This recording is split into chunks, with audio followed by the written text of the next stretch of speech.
Operation सिंदूर हो रहा था, तो लोगों के जहन में था कि अब भारत जो है या तो पीओके ले लेगा या बलूचिस्तान ले लेगा। दुनिया की नंबर 1 समस्या इस समय आतंक है। 90% देश इस्लामिक आतंक से पीड़ित है। या हमारी 26 बेटियों का जो आपने सिंदूर मिटाया, और भारत की सब बेटियों से मैं एज एन एम्बेसडर मैं आपसे माफी मांगता हूं। हम आपके सिंदूर की रक्षा लेकर, मेरी भी तो बेटी है, और सुनो मुल्ला मुनीर, ये पठान आ रहा है, ये बदला लेगा और तेरे खून से इनकी मांगे फिर भरेगा। सीज फायर आपके हिसाब से ऑल ऑफ सडन क्यों? It was not a cease fire. Bharat का साथ फिर किसी देश ने इस तरीके से खोल सब के देशों क्यों ने नहीं दिया? साथ दिया। डोनाल्ड ट्रंप पाकिस्तान और भारत को एक ही तराजू पे कैसे तोल रहे हैं? क्योंकि उसे जाके पूछो, मैं आपको बता देना, वो कल तो अमेरिका और वानुआटू को भी एक में तोलेगा। कमजोर नहीं है भारत, बहुत शक्तिशाली है। आतंकवाद पे डोनाल्ड ट्रंप ने अपनी नीति को साइड में रख दिया। बिल्कुल। नंबर 1 इज धंधा। कल रूस कहे कि अच्छा टाइगर मैं तेरे से ये आते, रूस को नहीं खरीदेगा, उसके अपने आका एक खरीदा। ओ पुतिन तू तो डार्लिंग डार्लिंग स्वीटहार्ट स्वीटहार्ट है। कहते हैं राजनीति की राहें रपटीली होती हैं, लेकिन कूटनीति की कलाबाजियां उससे भी ज्यादा जटिल होती है। राजनीति में तो शायद 2 और 2 मिलाकर 4 हो भी जाए, लेकिन कूटनीति में 2 और 2 मिलाकर कब 22 हो और कब 5 ये पता नहीं चलता। ये बड़ा मुश्किल है कहना। यहाँ जुबान और चेहरे की बारीकियां ना साथ होती है ना खिलाफी होती है। तो आज जबकि भारत और पाकिस्तान के बीच तनाव अपने चरम पर है और देश में राजनीति भी हमारी कूटनीति को साबित करने की एक चुनौती दे रही है, तब एक पूर्व राजनयिक से बेहतर इस गिरह को कौन सुलझा सकता है? आज मेरे साथ एक ऐसे ही सीजन कूटनीतिज्ञ हैं जिन्होंने France, Tunisia, America, Russia, Chad, Cameroon, Papua New Guinea, Spain, Armenia, Sudan और पोलैंड समेत तकरीबन 1 दर्जन देशों में भारत का प्रतिनिधित्व कर चुके हैं। और अगर मैं इसे यूं कहूं कि जिन्होंने 2 ध्रुवों यानी अमेरिका और रशिया के बीच भारत का पक्ष मजबूती से रखा, तो ये गलत नहीं होगा।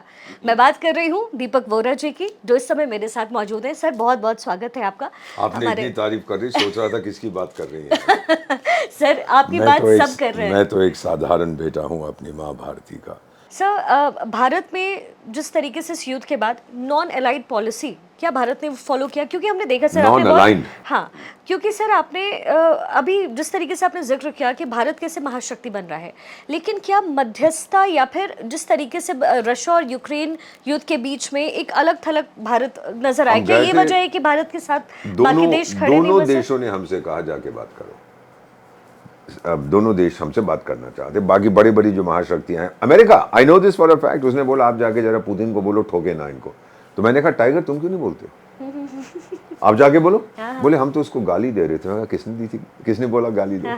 फिर मैंने कहा आपको कूटनीति की एक कॉपी दे दूं, चाणक्य नीति की, पढ़ो, उसमें लिखा है कि दुश्मन को गाली मत दो, क्या मालूम कब वो उसके साथ दोस्ती करनी पड़े। तो हम दोनों तरफ गए, हमने बातचीत की, हमने कहा भाई तुम शांत हो जाओ, नहीं हुए तो उनकी मर्जी है।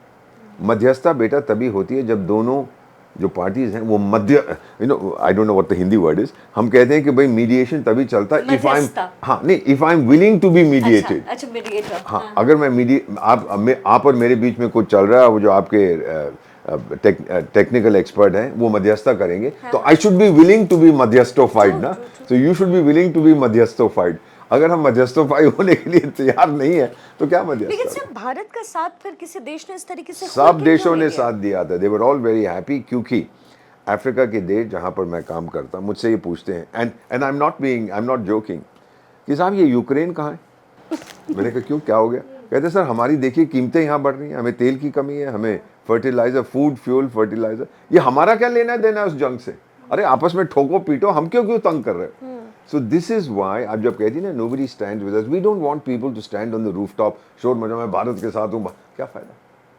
आप समझ जाइए मैं क्या कर रहा हूँ। ये मैम एक और चीज़ हम इसको कहते हैं, there is, you know, this is the loneliness of power। जब आप बहुत शक्तिशाली होते हैं आप अकेले भी होते हैं, because you have to think of a number of things। अकेलापन आपको बहुत महसूस करना पड़ता है। भारत के बहुत दोस्त हैं, लेकिन हम किसी से नहीं कहते कि आप अपने संबंध, आप मैकडोनल्ड ट्रम्प नहीं, क्या नाम है उस अमेरिका, डोनाल्ड ट्रम्प, अब वो तरह तरह की चीज़ें कहता रहता है, कभी ये कहता है वो कहता है, इसको हम कहते हैं ये पर्सनालिटी होता है नार्सिसिस्टिक, नरगिस पर्सनालिटी, कि आप सब मुझे पसंद करो, मैं भगवान का बनाया हुआ हूँ, सारी ताकत मुझ में है, सब सारी अकल मुझ में है, सारी शक्ति मुझ में है, मैं सबसे होशियार हूँ। और ये नहीं कहता कि मैं सबसे हैंडसम हूँ, क्योंकि वो मैं हूँ। देख टाइगर, तो ये मत बोलियो कि आप सबसे हैंडसम है। आपकी उम्र मेरी लगभग अबाउट द सेम है, मैं आपसे ज़्यादा हैंडसम। ये इसको कहते हैं नार्सिसिस्टिक जी, पर्सनैलिटी। जी, जी। आप चाहते हो कि लोग आपको पसंद करें। और बेटा ये पर्सनैलिटी एक तरह से डिसऑर्डर होता है। ये डेवलप होता है जब बचपन में आपके परिवार में समस्याएं हो, माँ ने प्यार नहीं दिया हो, बाप ने प्यार नहीं दिया, राइट। तो आप फिर तलाश करते हैं उस चीज़ की, प्यार की तलाश, एड्यूलेशन, अप्रिसिएशन की तलाश करते हैं। कोई करे ना करे आप डिमांड करते हैं। चाइना की वो समस्या है, दे आर वेरी नार्सिसिस्टिक। और दूसरा उनकी समस्या है ईगो एंड एंगर मैनेजमेंट। आपने देखा नहीं होगा, जब आप मेरे अपार्टमेंट में आएंगे, मेन डोर पे क्या लिखा हुआ देखा है sir. Anger slash ego free ego zone. इस घर में कोई गुस्सा नहीं, कोई अहंकार नहीं चाहिए हमें। अभी मैं और मेरी पत्नी 48 साल हो गए हैं हमारे विवाह को। कल ही on the 20th of May, yesterday, we celebrated 48 years. Congratulations. और thank you of our being together. So इसमें जो है, once you get rid of anger, international same thing, गुस्सा करोगे।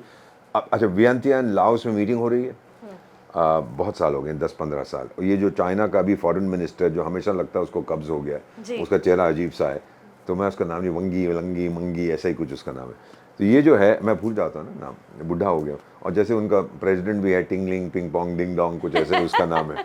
तो वो क्या हुआ था, वंगलिंग के साथ मीटिंग हो रही थी, वो आसियान, साउथ ईस्ट एशिया का जो नेशंस है, और वहाँ पर आसियान प्लस था, अमेरिका भी था, हम भी थे, ये भी था।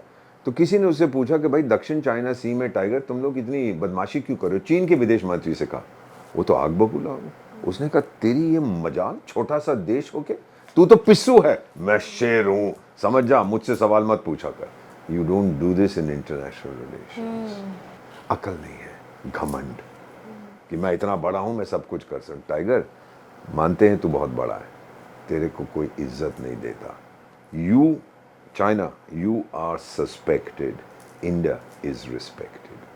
हम किसी पे धौंस नहीं दौड़ाते।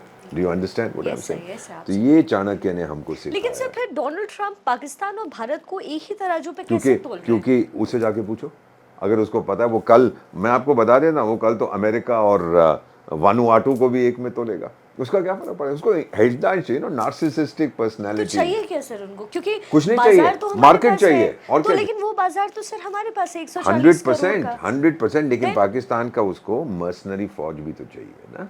भारत उभर रहा है भाई, भारत को कंट्रोल करने के लिए भी तो कोई चाहिए। चीन एक है, एक पाकिस्तान है।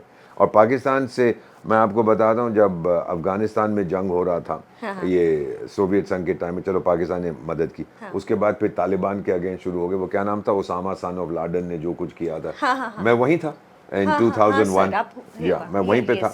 तो उस वक्त ओसामा सन ऑफ लादेन ने वो ट्विन टावर्स को डिस्ट्रॉय कर दिया, ये वो। अब उन्होंने कहा पाकिस्तान से, देख भाई, तुम लोग तो तालिबान के साथ दोस्ती कर रहे हो, अब उनसे जंग करो। तो पाकिस्तान, उस समय वो होता था मुशी मुशी, मर्रफ मुशर्रफ पर्रफ, ऐसा ही कुछ नाम था उसका। हाँ, तो उसने फिर बोला कि देखो जी, मैं तो, वो तो मेरे दोस्त हैं। तो फिर अमेरिका ने बोला, सुन टाइगर, तू मेरी मदद करेगा नहीं, बोला, नहीं तो मैं तेरे को मार मार के तेरा भरता बना। अमेरिका बोला उसको। उसने कहा, जनाब बोलो क्या करना है मुझको, मेरी आर्मी तो आपकी है, बस पैसे देते जाओ, मैं जो करता जाऊँ। So you need a mercenary, if you, America की पॉइंट ऑफ व्यू से। जी जी। अब ये मुंह खोलता जाता है अपना, कहने दो। मेरा क्या जाता है बेटा, ऐसा है, आप मुझे घर पे भोजन पे बुलाइएगा ज़रूर, और बिरयानी आप बनाइएगा, और चपाती बनाइएगा। अब मैं केवल खाता हूँ दिन में एक बार, डिनर 7 बजे, and I have millets, I have bajra, makki, ragi, जोवर की रोटी, दाल एंड एक सब्जी। अब मैं आपके घर आया, आप ट्वीट करिए कि मैंने कितनी अच्छी बिरयानी खाई। मैं ट्वीट करता हूँ, मैंने चपाती बड़ी अच्छी खाई। मैं ये नहीं कह रहा कि आप झूठ बोलिए, बिरयानी तो थी नहीं वहाँ पर। मैं ये नहीं कह रहा कि आप झूठ कह रही हैं, गलत कह रही हैं। मैं, आपने अपना पक्ष रखा, मैंने अपना रखा। तो हमने कहीं नहीं कहा कि मैकडोनल्ड ट्रंप बेवकूफ़ है। जब उसने कहा मैंने मध्यस्थता करा दिया, ट्रेड की बात की, हमने कहा जहाँ तक हमारा विचार है, ट्रेड तो कभी डिस्कस नहीं किया हमने। We put across our point of view. किसी का हम किसी की आलोचना नहीं करते। चाइनीज लोग ट्रंप को गाली देते हैं, हम नहीं देते। ना पुतिन को देते, ना चाइना को गाली देते हैं। लीडरशिप को। लेकिन सर ट्रम्प इस पूरे मामले में आपको नहीं लगता कि खुद को ग्रेटर वो दिखा रहे हैं, क्योंकि पाकिस्तान की तरफ से उनको अप्रिशिएट किया गया, उन्होंने कहा thank you so much, Bharat की तरफ से रुख कुछ भी नहीं रहा, कुछ भी शांत नहीं, रहे। वो तो बस वो चाहता है। हम लोग तो, ये हमारी सिस्टम है, हमारी पॉलिसी है, ये सारी दुनिया इसकी सराहना करती है। वी डोंट गेट एक्साइटेड, हम चुपचाप से। वो एक क्रिकेट खिलाड़ी होता था पाकिस्तान का, कहता है मैं प्राइम मिनिस्टर हूँ, आजकल जेल में बैठा हुआ, उसका नाम मैं भूल जाता हूँ, डिमरान डिम डिम ऐसा ही कुछ, इमरान हाँ खान। ऐसा ही कुछ, डिम डिम डिम। तो वो जेल में बैठा हुआ, वो भी गया था अमेरिका में इसको मिलने, यूएन सेशन में, मेरा ख्याल मैकडोनल्ड नहीं, डोनाल्ड ट्रम्प से उसकी मुलाकात हुई। तो उसको डोनाल्ड ट्रम्प से कहता है कि जी आप कश्मीर पे मध्यस्थता करो, डोनाल्ड ट्रम्प ने मैं करूँगा। तो ये इमरान खान वापस आया अपने देश, और वहाँ कहते जी मैं तो वर्ल्ड कप जीत के फिर से आ गया हूँ, क्योंकि डोनाल्ड ट्रम्प बोला मैं मध्यस्थता करूँगा। तो फिर हमने कहा कि वह टाइगर तो क्यों तकलीफ करता, बैठा रहे, हमने जो करना है हम करेंगे, जब आपकी आवश्यकता होगी हम बुला लेंगे। हाँ हाँ, समझिए ना आप। बिल्कुल। तो बेटा ये चीज़ें हमारी है, we don't need mediation from, when we need it हम आपको बुलाएं। लेकिन सर इससे भारत का जो रुख है, रवैया है और स्टैंड है, वो क्या बाकी देशों में एक मैसेज के तौर पर एक 100% कमजोर देश के तौर बिल्कुल पर नहीं, नहीं वो कह जा रहा है कि अगर अमेरिका भी भारत को ये कह रहा है और भारत कह रहा है मैं वही करूंगा जो मुझे करना है, मैसेज जा रहा है फॉर वेरी टफ नेशन। ये अमेरिका के सामने झुकता नहीं है, ये रूस के सामने झुकता नहीं है, चीन के सामने, इट्स एग्जैक्टली द ऑपोजिट। कमज़ोर नहीं है भारत, बहुत शक्तिशाली है, और हमें कोई ज़रूरत नहीं है वो तुर्की वाला जाके मैं ये ड्रोन दे दिए और चाइना ये कर दूंगा और अजरबैजान ये कर दूँ, हमें कोई फ़र्क नहीं। जिन लोगों ने हमारा समर्थन किया है, हमने हमला किस पे किया बेटा, हमने हमला किया आतंक पर। ट्रू हमने क्लियर कर दिया था जी। कि हम आपको, हमने उनकी मिलिट्री को भी बोला था कि उनको तो पता ही नहीं था कि हमने आपके आतंकी जो कैंप्स हैं उनको उड़ा दिया है, अब आप इसमें दखल मत दो। ये तो सीधा हमने पब्लिकली कहा है, हमारे डायरेक्टर जनरल मिलिट्री ऑपरेशन ने। उनका चाइनीज़ काउंटर पार्ट बोला फ़ोन बंद करते हुए गुस्से से, अब देखो मैं आपको सबक सिखा, हमें कह रहा है। हमको पता था कि वो करने, बेवकूफ़ है ना, चाणक्य नीति में तो कहते हैं स्ट्रेटेजिक डिले होता है। आप बताइए मत आप क्या करने वाले, कब करने वाले हैं, फिर डिसेप्शन होता है, इधर से आओगे उधर से आओगे नीचे से आओगे ऊपर, और तीसरा होता है स्ट्रेटेजिक डिस्ट्रक्शन। ये 3 स्टेजेस होते हैं जब हम किसी के साथ अगर जंग होती है, तो ये 3 चीज़ें। वो तो कहते हैं हम मारेंगे तुमको, कल मारेंगे आज मारेंगे, ठीक है हम तैयार थे। वो उसके जहाज़ वहाँ से उड़े, हमने उड़ा दिए उसके जहाज़। तो ये जो हम करते हैं ये बड़ा सोच समझ के हम लोग लेते हैं, उनके पास सोच नहीं। अब तुम उनका एक जनरल होता था मैड मुल्ला, क्या नाम है उसका, मैड मुल्ला मुनीर, यही है ना, मुल्ला ऐसे ही कोई, मुनीर। हाँ। तो अब वो आसिम अपने आप को मुनीर। उसने फील्ड मार्शल बना दिया। हाँ, वो हाँ, इसलिए, हाँ, हाँ कली वो इसलिए सर। कि उसको फौज से अब बाहर निकाल देंगे ना, क्योंकि मैं आपको बताऊं, मैं तो अर्थशास्त्री हूँ, आई स्टडी डेवलपमेंट इकोनॉमिक्स। जी। हमने एक चीज़ होती है इसमें इंग्लिश में कहते हैं रिग्रेशन एनालिसिस, आप समझने की कोशिश करते हैं नुकसान कितना हुआ है। हमारा मानना है मेरे कुछ फ्रेंड्स का कि पाकिस्तान का नुकसान अप टू 15 बिलियन में 9 शून्य होते हैं, 15 बिलियन डॉलर। आपके हथियार चले गए, आपके जहाज़ चले गए, आपके एडवांस वार्निंग सिस्टम गए, आपके बेसिस गए, उसको बनाने में विदेशी मुद्रा जो थोड़ी बहुत आनी थी नहीं, उसको बनाने में 15 बिलियन डॉलर का आपको 4 दिन में नुकसान हो गया। और ये मैड मुल्ला मुनीर, अब आप, मेरा तो, अगर पाकिस्तान के कुछ लोग आपका पॉडकास्ट देख रहे हैं भाई, मेरा आपसे एक अनुरोध है, एक आपका वहाँ पे मीनारे पाकिस्तान है, तो उसका बदलिए ना नाम, उसको मीनारे मुनीर कहिएगा, बड़ा मज़ा आएगा।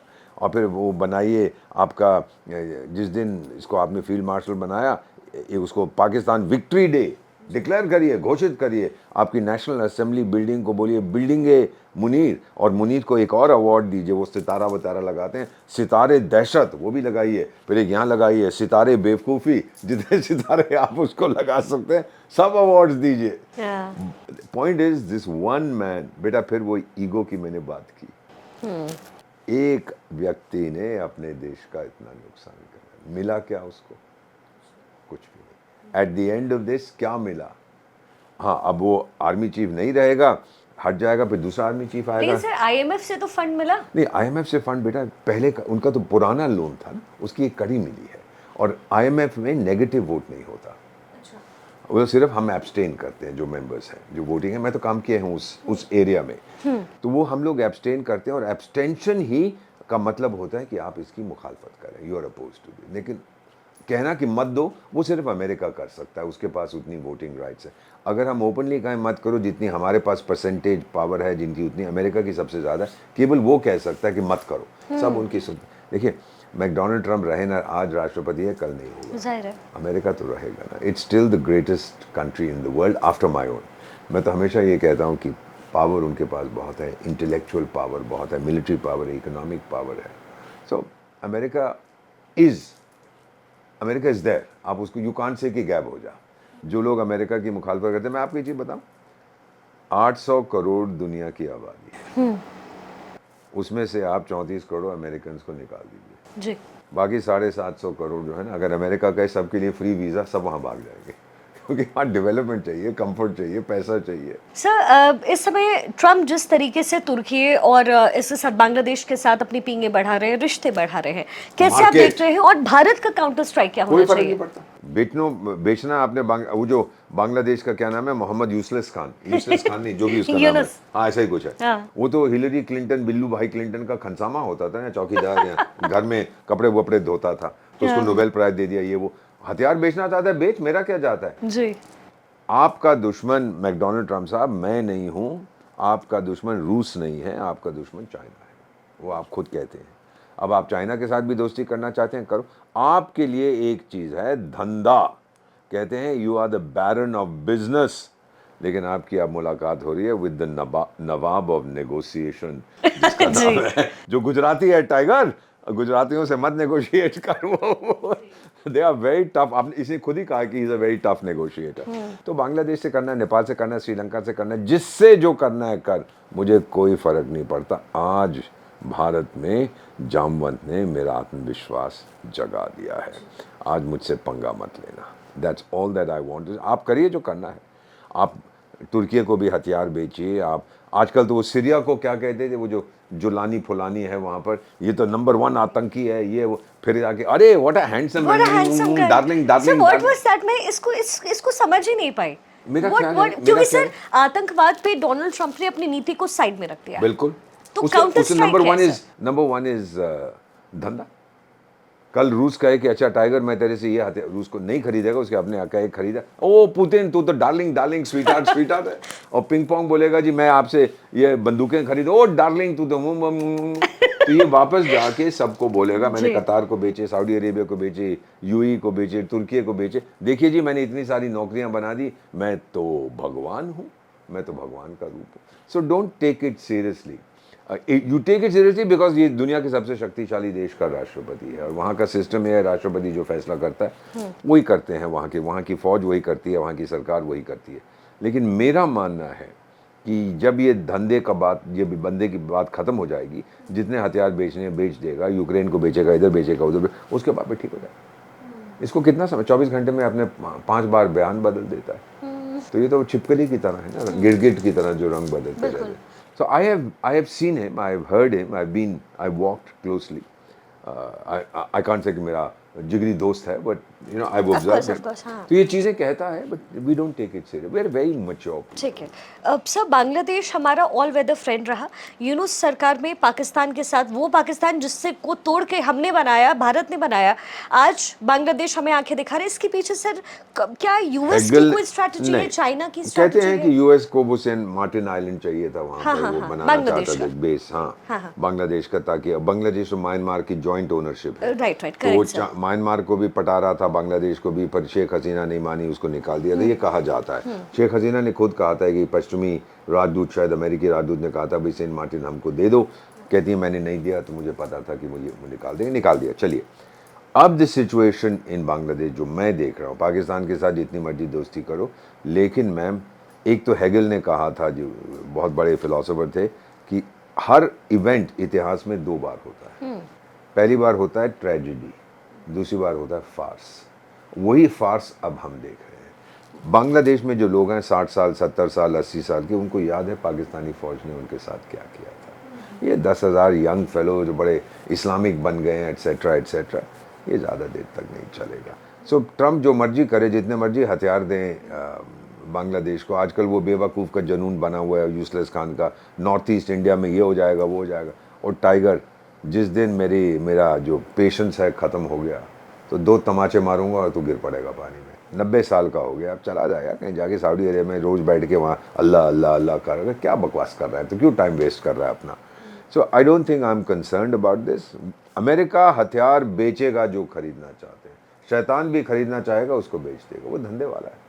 तो मुझे लेकिन क्या सर फर्क? ये तो लॉन्ग रन के लिए अमेरिका के लिए बेहतर ठीक नहीं थोड़ी है, है। बिल्कुल आप सही कह रही हैं, लेकिन इसीलिए मेरा मानना है कि अमेरिका के लोग जो हैं वो देख रहे हैं ट्रम्प क्या कर रहा है, और अपनी पार्टी का नुकसान कर रहा है, अपने देश का नुकसान कर रहा है इस प्रकार की नीतियों से। चाहता तो वो है make America great again, but then don't make America disrespected again. लोग बीच में बहुत अमेरिका के ऊपर शक करते थे जब वो हर जगह जंग में इन्वॉल्व हो जाता था, तो आप दोबारा वो करने की कोशिश करेंगे तो ठीक नहीं है। बट अगेन उसको चुना है अमेरिका के लोगों ने, और अगर चुना है तो उनका राष्ट्रपति है और उसके पास बहुत ताकत है। So we deal with them. हम लोग ना कंपार्टमेंटलाइज करते हैं, बेटा ट्रेड करनी है अमेरिका के साथ, चलिए इस दराज में रखा है, पॉलिटिकल रिलेशन यहाँ रखिए, मिलिट्री रिलेशन यहाँ रखिए, साइंस यहाँ रखिए, टेक्नोलॉजी यहाँ रखिए। ये हम एक ही कंपार्टमेंट में नहीं जाते, वी कंपार्टमेंटलाइज। ये हमारी खास बात है, हमारी ताकत है कि भाई तू मान लीजिए पाकिस्तान को हथियार बेच रहा है, मत बेच। अगर बेचना चाहे चलो टेक्नोलॉजी की बात करते हैं, स्पेस की बात करते हैं, मेडिसिन की बात करते हैं, एग्रीकल्चर की बात, हम सब कुछ नहीं रोक देते। चीन सब कुछ रोक दी, यहाँ तू मेरे सामने झुक, नहीं तो मैं कुछ नहीं करूँ। Out. So this is ours is a compartmentalize foreign policy. हमारे द्विपक्षीय संबंध हम उसको अलग अलग सेक्टर्स में रखते हैं, और अगर एक सेक्टर में वो नहीं है जो हम चाहते हैं, की फर्क पैदा है? सर डिप्लोमेटिकली पाकिस्तान इस समय जो मजबूत हो रहा है अकॉर्डिंग बिल्कुल टू मजबूत यू, नहीं हो रहा। वो कौन है उसका दोस्त? सर ये तीन, तुर्की और वो छोटा सा तुर्की, पिस्सू सा अजरबैजान, और कौन है? सर यूएस, डोनाल्ड ट्रम्प आपको नहीं लगता डोनाल्ड मदद ट्रम्प को तो करे? उसको झापड़ मार के बाहर निकाल देगा, कोई फर्क नहीं पड़ता। मेरी बात मानिए, ये क्या नाम है, ये बदमाश जो अपने आप को शरीफ कहता है मैं प्राइम मिनिस्टर हूँ, नवाज बदमाश नहीं, कोई और बदमाश, शाबाश शरीफ। शाबाश शरीफ। हाँ शाबाश, हाँ, ऐसा हाँ, हाँ ऐसा पीएम कुछ है, शरीफ शुरू जी जी कहता है तो बदमाश, पर शरीफ अपने आप को कहता है। मेरा मानना है कि जिस दिन डिम डिम खान, जो भी नाम बताया, क्रिकेट खिलाड़ी बाहर आ गया ना, इमरान खान, हाँ, तो ये शाबाश शरीफ को तो सऊदी अरेबिया चला जाएगा, वहाँ बैठ गया। तेरा भाई भी वहाँ गया था, कई साल बैठा है, तू भी चला जा, की फर्क पैदा है।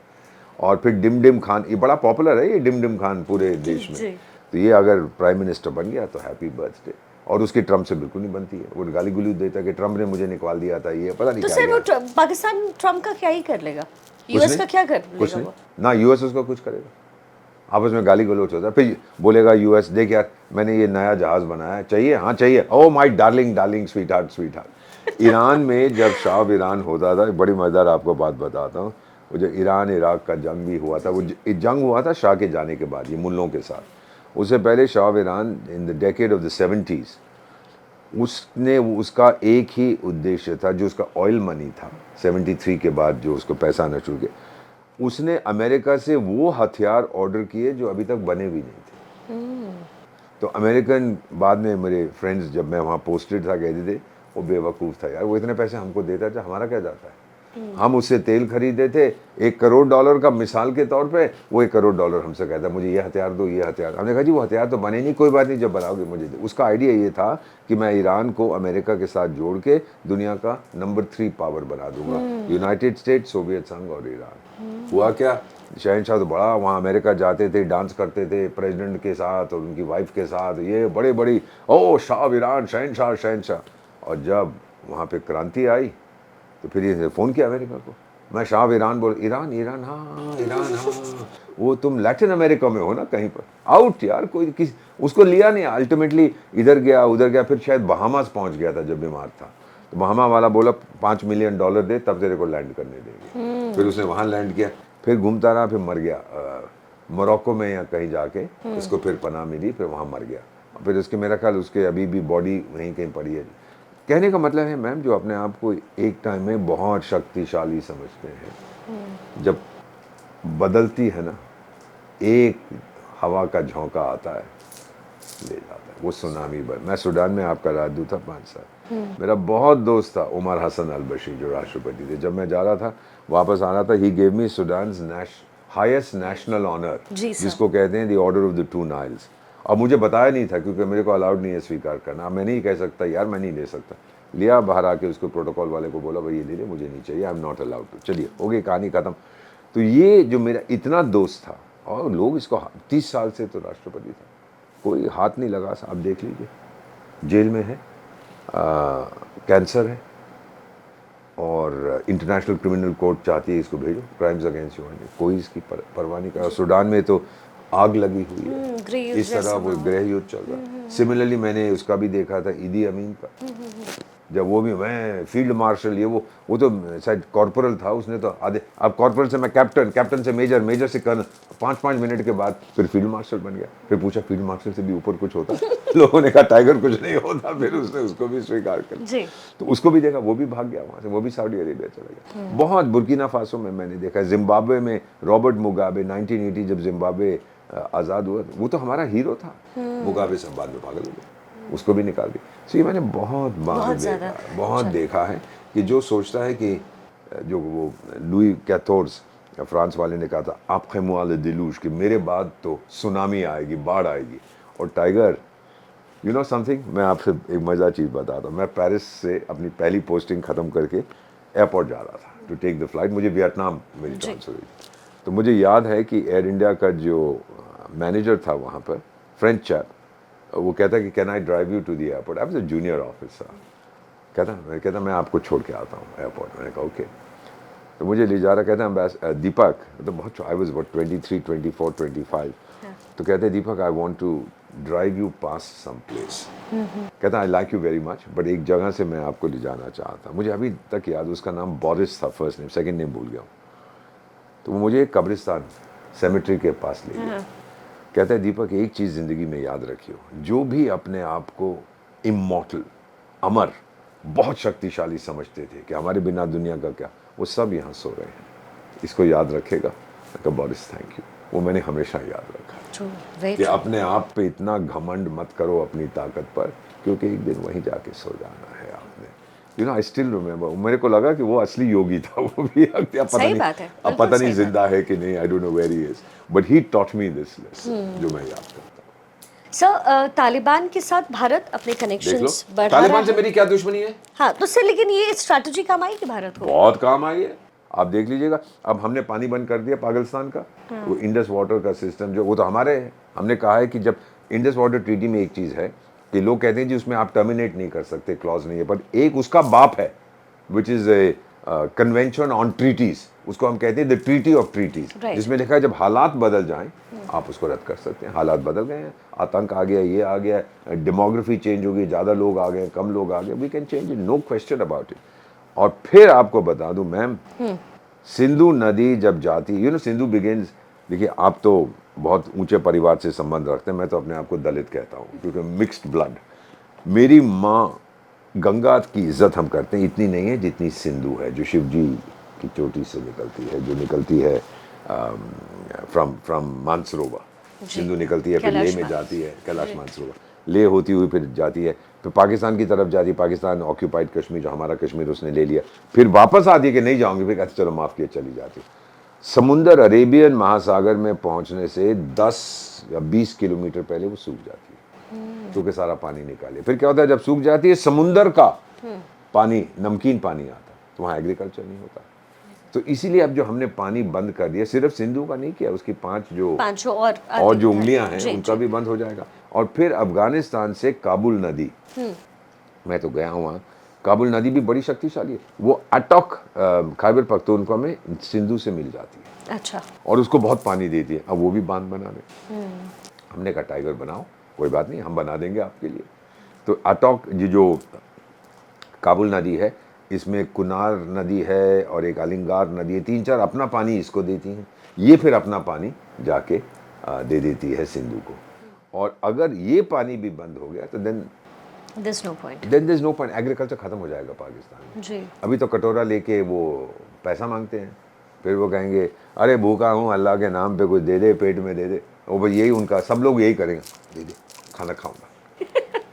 सर, बलूचिस्तान में जिस तरीके का विद्रोह इस समय है, मैं इस समय डिप्लोमेटिकली अगर पूछूं, क्योंकि जब ये ऑपरेशन सिंदूर हो रहा था तो लोगों के जहन में था कि भारत जो है या तो पीओके ले लेगा या बलूचिस्तान ले लेगा। सर, डिप्लोमेटिकली ये पॉसिबल होता है क्या, या ये जो भारत में बैठे लोग हैं उनसे सिर्फ इमोशनली सोच? हाँ, अब मैं आपसे ये सवाल पूछना चाहता हूँ, आप जवाब दीजिएगा। मान लीजिए पाकिस्तान ऑक्यूपाइड कश्मीर जो हमारा है, उसकी वहाँ के लोग भी कहते हैं हम भारत के साथ जुड़ना चाहते हैं वापस, भारत की तरक्की बहुत हुई है, मान लिया कि चलिए ले लिया, अब वहाँ पर 10 लाख या 15 लाख कट्टर मुल्ले भी तो हैं, उनका क्या करोगे? उनको कहाँ भेजोगे? अब गाज़ा पट्टी में तो वो क्या नाम है उसका, मैकडोनल्ड ट्रंप और वो बेंजामिन नेतन्याहू कह रहे हैं कि बाहर निकाल दो, लिबिया में भेज दो इनको। इधर बता, वहाँ पे तो हम सी साइड रिजॉर्ट, मैं तो गया हूँ बेटा, बड़ी खूबसूरत जगह है, समुंदर का पानी आता है हल्के हल्के, मेडिटेरेनियन सी का, गोवा के मुकाबले का गोवा इज मच बेटर, बहुत खूबसूरत है। अच्छा। वो निकाल देंगे, सबको निकाल। अब अभी तक ले लिया होता, प्रॉब्लम ये थी कि इन लोगों को भेजोगे कहाँ? जो देश फिलिस्तीनियों का समर्थन करते हैं उनमें से कोई लेने को तैयार नहीं है इनको, कहते हैं जाए जाए। जॉर्डन में 1970 में ले लिया था, 67 वॉर के बाद, 68 69, और फिर 1970 में इन्होंने फिलिस्तीनियंस ने जॉर्डेनियन प्रेसिडेंट किंग को जाके बोला, देख टाइगर दफा हो जा, अभी हमारा देश है। तो वो ने कहा मैं तुमको ठोकता हूँ। फिर उसकी फ़ौज ने ठोका, और उसकी फ़ौज के जिन्होंने मदद की थी पाकिस्तानी था ये ज़िया उल हक, उस समय वहाँ ट्रेनिंग में गया हुआ था। तो मेरा कहने का ये मतलब है बेटा कि जो जो चीज़ें आप बलूचिस्तान की बात करें या पीओके की, बलूचिस्तान तो अलग हो गया, नो क्वेश्चन अबाउट इट, वहाँ पाकिस्तान की हुकूमत नहीं चलती। अभी तक अगर बलूचिस्तान नहीं अलग हुआ, उनके पास लोग नहीं थे। ज़मीन बहुत है, तेल है, सोना है, कॉपर है, सब कुछ है। चीन भी वहाँ माइनिंग कर रहा है, कनाडा भी वहाँ माइनिंग कर रहा है, लेकिन उनके पास लोग नहीं थे। और जब आपके पास लोग नहीं होते तो फिर देयर इज अब उन्होंने टाई अप कर लिया है तहरीक तालिबान पाकिस्तान के साथ, इसके साथ, उसके साथ। अब तो जो काबुल में बैठे हुए हैं तालिबान, जो पाकिस्तान से नफरत करते हैं, नफरत करते हैं पाकिस्तान से, वो भी जुड़ गए। ये जो लेटेस्ट हथियार उनके पास आ रहे हैं, कहाँ से आ रहे हैं? वो सब तालिबान। अमेरिका हथियार छोड़ गया था वहाँ, जब भागे थे वो लोग 3-4 साल पहले, तो वही हथियार इनको दे और ये ठोक रहे हैं पाकिस्तान में। यहाँ तक कि मेरे पाकिस्तानी फ्रेंड्स जो विदेशों में रहते हैं, उन्होंने कहा है कि जब किसी पाकिस्तान सिविल सर्वेंट या फौजी की ट्रांसफ़र होती है ना टू बलूचिस्तान या टू खैबर पख्तूनख्वा, पेशावर में या क्वेटा में, तो वो फिर मम्मी डैडी को फ़ोन कर, मम्मी डैडी ट्रांसफ़र कैंसिल करा दो मेरा, मैं नहीं जाना चाहता, नहीं तो मैं कफन में लौट के आऊँ। ये तो हालत है। So Balochistan is going its own way, no question. Ma'am, एक ज़माना था जब मुझे बताया गया था विदेश सेवा में कि पाकिस्तान की स्टेबिलिटी भारत के लिए बहुत ज़रूरी है। नॉनसेंस। अब मुझे समझ आ गया, पाकिस्तान का ब्रेकअप भारत के लिए बहुत ज़रूरी है। दुनिया के लिए ये एक बहुत अच्छी चीज़ होगी अगर इसके 4 या 5 या 6 टुकड़े हो जाएं। सर, सीज फायर आपके हिसाब से ऑल ऑफ सडन क्यों? It was not a cease fire, it was an agreement that we had कि हमने जो करना था हमने कर दिया। और आपने हमसे कहा, पहले तो मैकडोनल्ड ट्रंप ने हमसे कहा कि भाई आप, या उसको मार्को रूबियो किसी ने कहा कि भाई आप गोली चलाना बंद करो। हमने कहा क्यों, तेरा क्या जाता है? बोला नहीं वो पाकिस्तान कह रहा था। हमने कहा मुझसे क्यों नहीं पूछता, डायरेक्ट तू बीच में क्यों आ रहा है? तो उन्होंने डायरेक्टली हमसे कहा कि भाई आप मारना बंद करो, हम बहुत पिट रहे हैं। हमने कहा ठीक है, कुछ देर के हमने जो अचीव करना था ऑपरेशन सिंदूर, वो हमने करके पॉज किया है, रोका नहीं है। हाँ, ये सब पॉज किया। आप क्या वो वीडियो जो आपके फ़ोन पे आप गेम खेलती हैं, आप पॉज करती हैं, उसके बाद रिज्यूम करती हैं, तो जब टाइम आएगा हम रिज्यूम कर लेंगे। ताकत हमारी देख लिए। देखिए ये आपका ब्रह्मोस मिसाइल, आकाश तीर जो ये सब गए थे अफ्रीका से, मेरे जो मित्र हैं फ़ोन करते हैं, एक विदेश रक्षा मंत्री, मिस्टर एम्बेसडर मुझे कुछ जानकारी चाहिए ब्रह्मोस के बारे में। मैंने कहा क्यों भाई, तुझे क्यों जानकारी चाहिए? कहता शायद हम भी खरीदना चाहते। लाइन लग जाएगी देशों की। जो अब भारत की market is super, we have emerged as a major supplier of defence equipment. ये पाकिस्तान ने सोचा नहीं था भाई। ब्रह्मोस को मैंने कॉन्फ्लिक्ट सिचुएशन में कभी यूज़ नहीं किया था, अब किया है।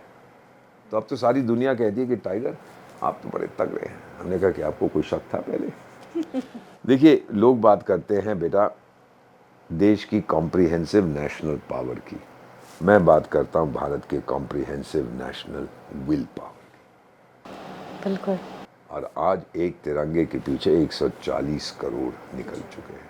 हम जाके पाकिस्तान के बॉर्डर पे, सॉरी पाकिस्तान के बॉर्डर पे थूक भी देना सब, वहाँ बाढ़ आ जाएगी। बिल्कुल। सर, इंटरनेशनल फोरम पर पाकिस्तान जिस तरीके से प्रेस कॉन्फ्रेंसेस कर रहा था आफ्टर द सीज फायर, उनकी सर छवि कहीं ना कहीं पॉजिटिव गई और भारत की छवि ऐसे गई कि हम पॉजिटिवली इसको नहीं ले रहे थे और हम युद्ध को बढ़ा रहे थे। हमारा कोई इंटरेस्ट नहीं था ये करने में। किसी पाकिस्तान की छवि कहीं नहीं। वो तो विक्ट्री मार्च करते हैं, करने दो, कल तक लोग भूल जाएंगे, सब यूक्रेन पे पहुंच जाएंगे, गाजा पे पहुंच जाएंगे।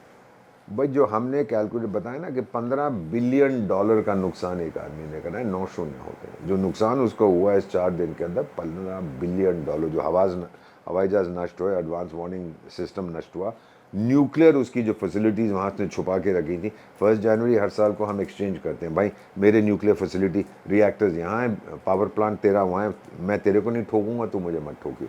लेकिन उसने तो वहाँ छुपा के रखे होते अच्छा, हैं तो अपने लोग। बोरोन क्यों घूम रहा था? बोरोन क्योंकि इजिप्ट से आया क्योंकि हुआ है? मैं बताता हूँ, बोरॉन कार्बाइड जो होती है उसका प्रयोग किया जाता है। अगर रिएक्टर, फुकुशिमा में भी यही हुआ था, चेरनोबिल हाँ। में भी यही हुआ था, जब रिएक्टर मेल्ट करता है उसमें से रेडिएशन निकलती है, उसको अब्जॉर्ब करने के लिए बोरॉन कार्बाइड डाला तो जाता सर है। क्या ये भारत की तरफ से नहीं, कुछ हुआ? भारत की तरफ से नहीं हुआ था बेटा। ये क्या है, आपने मुझे बता, आप और मैं फैसला करते हैं, हम दोनों के पास न्यूक्लियर पावर प्लांट है। आपने कहा मेरा एक इधर है एक उधर है, मत मारना, मैं ठीक है, मैं कहता हूँ मेरा एक इधर है एक इधर है, तू भी मारना, अग्रीमेंट होगी, थैंक यू वेरी मच। अब आप अपने बेडरूम में छुपा के एक रख रही है, मुझे बताया नहीं आप, और मेरा आपसे जंग हो रहा है तो मैं आपके बेडरूम में ठोक रहा हूँ, मुझे क्या पता वहाँ न्यूक्लियर फैसिलिटी है आपकी। इन्होंने क्या कर रखा था, न्यूक्लियर वेपन्स नहीं मैम, ये न्यूक्लियर रिएक्टर था जिस वो बिजली पैदा करता है। क्योंकि वहाँ पर इन्होंने सेंट्रीफ्यूज, जब आप यूरेनियम को और शक्तिशाली बनाते हो एटॉमिक बॉम्ब बनाने के लिए, उस यूरेनियम को आपको मजबूत बनाना पड़ता है। उसके लिए सेंट्रीफ्यूज मशीन जो घूमती रहती है, एक दिन में नहीं होता, साल लगते हैं, 2 साल तक हल्के हल्के हल्के यूरेनियम और शक्तिशाली होता है। वो सेंट्रीफ्यूज मशीन को चलाने के लिए ऊर्जा चाहिए, और अगर ऊर्जा बीच में बंद हो जाए तो सब ठप हो जाता है, वहाँ तो बिजली है ही नहीं।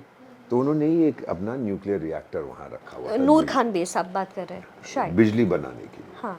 और वो हमें पता ही नहीं था, वो नष्ट हो गया, उसका मेल्ट डाउन हो गया। तो वो बोरॉन कार्बाइड कर रहे हैं, डालो डालो डालो, ताकि जो रेडिएशन, और रेडिएशन अगर निकल गया है, हाँ, तो जो इस समय नुकसान। लोग बात कर रहे हैं, मेरा मानना है कि 10,000 साल तक वहाँ कोई जा नहीं पाएगा। अब डिपेंड करता है कितना लेवल ऑफ रेडिएशन, ये अब हल्के हल्के इस बात का खुलासा होगा। लेकिन इससे पहले, इस जंग से पहले जो लिमिटेड कॉन्फ्लिक्ट था, सारे पाकिस्तानी, उनका तो कार ड्राइवर, हमारे पास न्यूक्लियर हथियार हैं जी, अब कोई नहीं बात करता, अब कोई धमकी नहीं देता, उनको पता है। वो इनका ये होता था, कुरैशी कोई मंत्री, विदेश मंत्री जी। यूएन में कभी कभी मुलाकात हुई, मैं उसको न्यूक्लियर कुरैशी कहता था। हम लोग मजाक करते थे कि न्यूयॉर्क में किसी रेस्टोरेंट, कई जगह हैं खाने पीने की, चले जाओ तो उसे लोग कहते, सर आप कॉफ़ी लेंगे या चाय? हमारे पास न्यूक्लियर हथियार हैं। सर मैं पूछ रहा हूँ आपको कॉफ़ी चाहिए या चाय? बड़ी मुश्किल से बोला, अच्छा कॉफ़ी चाहिए। सर उसमें चीनी लेंगे या वो स्टेविया लेंगे? हमारे पास न्यूक्लियर हथियार। और सर मैं कुछ और पूछ रहा हूँ तो न्यूक्लियर हथियार। तो उसको न्यूक्लियर कुरैशी कहते थे वहाँ पर, हर चीज़ में न्यूक्लियर। अब वो भी जेल में है शायद, जी। तो हाँ, उसकी न्यूक्लियर ठंडी हो गई वहाँ पे सारी, सब ठंडे हो सब गए। ठंडे हो गए। सो इसमें देयर इज, मेरा मानना है कि नुकसान बहुत हुआ है। जी जी। हम जो हमने एनालिसिस किया, रिग्रेशन एनालिसिस जिसे कहते हैं, अब हो सकता है कि हम बिल्कुल गलत हों, लेकिन हम लोग सिर्फ इस समय जो पब्लिकली अवेलेबल इंफॉर्मेशन है, पब्लिक डोमेन, उसका प्रयोग करें। सर फाइनल यहाँ से जो डेलीगेशंस जा रहे हैं, 7 डेलीगेशंस, उसकी जरूरत क्यों है सर? क्योंकि देशों के लिए? हम लोग ऑल पार्टी डेलीगेशन जा रही है, बताना चाहते हैं कि हम इकट्ठे हैं सब लोग, और बताना चाहते हैं कि हमने जो किया है, क्यों किया है, कि हम उन्हीं देशों में जा रहे हैं जो आतंक से भिड़ रहे हैं। अच्छा। सबको हम बता रहे हैं कि भाई देखो, ये आतंकी चीज़ थी और हमने ये किया है, हमने ध्वस्त कर दिया ये आतंकिस्तान के जो ट्रेनिंग कैंप्स थे, इससे आपको भी फायदा होगा। देखिए मैं आपको एक चीज़ बताता हूँ, सुनिए बड़े ध्यान से, और आप लोग भी। हमारे रक्षा मंत्री ने 2 चीज़ें कही थी। उन्होंने कहा था, एक तो पाकिस्तान का जो भी हमने करना था, पाकिस्तान के लोगों को कहा कि आप प्रोबेशन पे हैं, प्रोबेशन के फिर पंगा मत लेना मुझसे, नहीं तो प्रोबेशन खत्म। फिर दूसरा कहा कि जो पाकिस्तान के न्यूक्लियर वेपन्स हैं वो इंटरनेशनल एटॉमिक एनर्जी एजेंसी जैसी संस्था के कंट्रोल में आने चाहिए। वो मेरे लिए नहीं है संदेश, वो दुनिया के लिए है। क्या संदेश है? हो सकता है कि ये मैड मुल्ला मुनीर, दूसरे मुल्ला क्या नाम है, सईद फईद, हाफिज सईद, हाँ, वो तो अब पाकिस्तान आर्मी का चीफ बनने वाला है। अच्छा। तो कहीं उसको दे दिया, उसने आगे किसी को दे दिया, उसने आगे किसी, आपके देश को खतरा है, फिर तो कोई नहीं बचेगा। क्योंकि फ्रांस में भी आतंकी हमले हुए हैं, अमेरिका में भी इस्लामिक अटैक हुए हैं, ब्रिटेन में भी हुए, स्पेन में भी हुए, जर्मनी में भी हुए, ब्रसल्स में भी हुए हैं। अगर उसने न्यूक्लियर वेपन यूज़ कर दिया, इसने दे दी, तो इसलिए उनको संदेश दे रहे हैं कि भाई इसके न्यूक्लियर वेपन को या तो डिसमेंटल करो या इंटरनेशनल कंट्रोल दो। अरे हम चाणक्य की संतान है, जो हम कहते हैं बड़े सोच समझ के, और फिर ये है, समझने वाले समझ गए, जो ना समझे वो अनाड़ी है। एक डिप्लोमेट के तौर पर आप जाने जाते हैं और एक बहुत ही मुखर वक्ता के तौर पर जाने जाते हैं। आपका बचपन कैसा रहा, क्या बैकग्राउंड? अब मैं बता देता हूँ। My father was a civil servant, मेरे ग्रैंडफादर सिविल सर्वेंट, रेलवेज में थे, मेरे फादर इलेक्ट्रिकल इंजीनियर थे। मेरे फादर की साइड से हम लोग गजनी से हैं, अफगानिस्तान। अच्छा। So we are Pashtuns, we are Pathans. मेरी माँ का संबंध सिख परिवार से था। हाँ। तो यानी मेरे खून मिला हुआ है पठान का और सिख का, ये बड़ा डेडली कॉम्बिनेशन होता है। वेरी तो एक कहावत है हम लोगों में जो मैं ये पाकिस्तान को बताना चाहता हूँ, जब आपने जो कुछ किया, हमारी 26 बेटियों का जो आपने सिंदूर मिटाया, और भारत की सब बेटियों से मैं एज एन एम्बेसडर मैं आपसे माफ़ी मांगता हूँ कि हम आपके सिंदूर की रक्षा नहीं कर, मेरी भी तो बेटी है, हम उसकी आपके सिंदूर की रक्षा नहीं कर पाए, लेकिन ये पठान का वादा है। एक कहावत है, भगवान आपको सुरक्षित रखे कोबरा के जहर से, शेर के दांत से और पठान के बदले से। और सुनो मुल्ला मुनीर, ये पठान आ रहा है, ये बदला लेगा और तेरे खून से इनकी मांगे फिर भरेगा। सॉरी बेटा, आई गेट वेरी इमोशनल जब मैं बेटियों की बात करता हूँ। सो मेरा बैकग्राउंड ये था, with my father he was busy in his own work, my mother was a teacher. माँ ने जो संस्कार हमको दिए हैं वो आज तक मेरे साथ है। बताऊँ आपको, आपकी उम्र बहुत कम है, मुझे याद है 65 में हमारा जंग हुआ था, और सुनिए इसको, 65 में जंग हुआ, 66 में बारिश नहीं हुई, भारत में अकाल था। आपको पता नहीं, अपने पेरेंट्स से पूछिए। फैमिन, और मिसेस गांधी जो हमारी उस समय नेता थी, प्राइम मिनिस्टर, और लाल बहादुर शास्त्री बने थे, उनका निधन हो गया। So she went to America अनाज मांगने। 90 लाख टन और 1 करोड़ 10 लाख टन अनाज हमने अमेरिका से लिया, लार्जेस्ट इंपोर्ट इन मानव इतिहास। और उस अनाज के कारण अकाल नहीं था। लेकिन जब वो गई वहाँ पर, एक अखबार लिखता है, भारत की नई नेता भीख मांगने आई है। ऐसा नहीं कहते किसी के बाद। वापस आके उन्होंने कहा कि अब हम भीख नहीं मांगे, और 3-4 साल के अंदर तो ग्रीन रेवोल्यूशन, हरी क्रांति, and we became one of the world's largest food producer. अब तो नंबर 1 राइस प्रोड्यूसर हैं, और वीट मिलाएंगे तो we are in the top 3 producers of food grains in the world. फिर हमसे ये कहा गया, तो उनसे पहले लाल बहादुर शास्त्री ने, जब ये समस्या आ रही थी कि सोमवार को मत खाइए, मैं आपको बता रहा हूँ 52 दिन, 52 सोमवार मैं भूखा सोया। माँ ने कहा था मत खा, देश में आपत्ति है मत खा, मैं नहीं खा बेटा। 52 मंडेज, 66 मे बी 60 मंडेज और 70 Mondays I have slept hungry. चूहे कूदते थे पेट में, और माँ का दिल देखो जी। मुझे देखती थी माँ, एक रोटी ले लो, ना बेटा आज मत खा, क्या कह सकते। तो ये संस्कार जो एक माँ देती है ना, परिवार आपको देता है, वो आपके साथ जिंदगी भर रहते हैं। बिल्कुल। और बहुत कुछ सीखा। तो this is the background. So essentially कभी, अच्छा हमारी 2 बच्चे हैं जी। तो जब माँ से नाराज होते हैं तो वो पठान बन जाते हैं। And my wife is a Rajput, Okay. 48 years from Bikaner. Okay. और जब मुझसे नाराज होते हैं तो वो राजपूत बन जाते हैं। बच्चे बड़े शातिर होते हैं, मालूम है किस तरफ जाना है, किस तरफ जाना है। जी। But anyway, basically मैं कह रहा था बेटा कि I've seen it all। बहुत कठिन समस्या थी। जब मैं 73 में फॉरेन सर्विस ज्वाइन किया, 75 में पेरिस अपनी पोस्टिंग में गया, $12 अमेरिकन डॉलर हमको अलाउड होते अपने साथ। फॉरेन एक्सचेंज नहीं था। अब तो जितना मर्जी खर्च, जितना मर्जी खर्च। ये सारा कुछ देखा। इसीलिए यंगर पीपल आपकी उम्र के हैं ना, तो मैं उनसे यही प्रार्थना करता हूँ, हाथ जोड़ के उनसे यही कहता हूँ, हम लाए हैं तूफान से किश्ती निकाल के, इस देश को रखना मेरे बच्चों संभाल के। जी। एक ही तो मेरा देश है, एक ही माँ है। हम भारत माँ कहते हैं कि नहीं? जी। माँ से बगावत होती है? बिल्कुल नहीं। माँ की तो पूजा करते हैं हम। माँ तुझे सलाम। सही कह रहा हूँ? बिल्कुल। You have a relationship with your mother. Yeah. Wonderful relationship as a daughter, am I right?